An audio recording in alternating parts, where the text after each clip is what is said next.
it's interesting. The headlines are going, market's up today because, there's this upcoming meeting with China on trade, and that's why the markets are up. No, it's not the reason at all.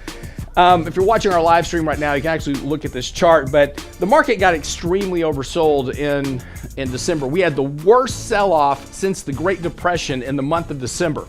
Now, what happens there is you take a look at kind of sentiment and capitulation, and we had levels of selling that basically you don't see outside of really a big bear market.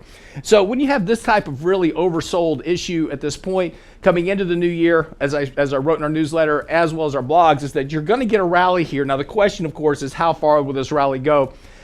There's a lot of headlines right now saying that this rally is set to just go back to normal. We're going to be right back to a bull market. Everything's going to be fine. I caution you, this is not going to be the case. We've done a lot of damage to the market temporarily. So if you've got money in a 401k plan, look to use this rally to reduce some risk. If you were watching your 401k plan and really kind of stressing over it during this decline in November, December, that's a good indication you've got too much risk in your portfolio. So use this rally to rebalance. We're likely going to get a rally here that's going to push the S&P back to around 2550, 2600.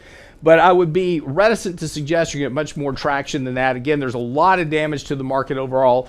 And again, as we continue to kind of look forward here, the big change that is different now than it was previously is that the Federal Reserve is extracting $50 billion a month in liquidity. That is a big difference this time around than what we saw in previous market corrections where they really did just come right back and we continue to move higher. So watch this. There is risk here, of course, and a lot of this has to do with economics. And something we'll talk about this morning, the National Federation of Independent Business just reported this morning their sentiment index for small business. It is a 14-month low. It's the lowest level in 14 months. So already we're seeing sentiment and optimism that was booming right after the election of Trump has now started to fade and reverse. So we're going to talk about that, what that means to you, your money, the markets, and we got a lot of stories to cover this morning. So stick around. More of the Lance Roberts Show coming up right after the break. Don't go away.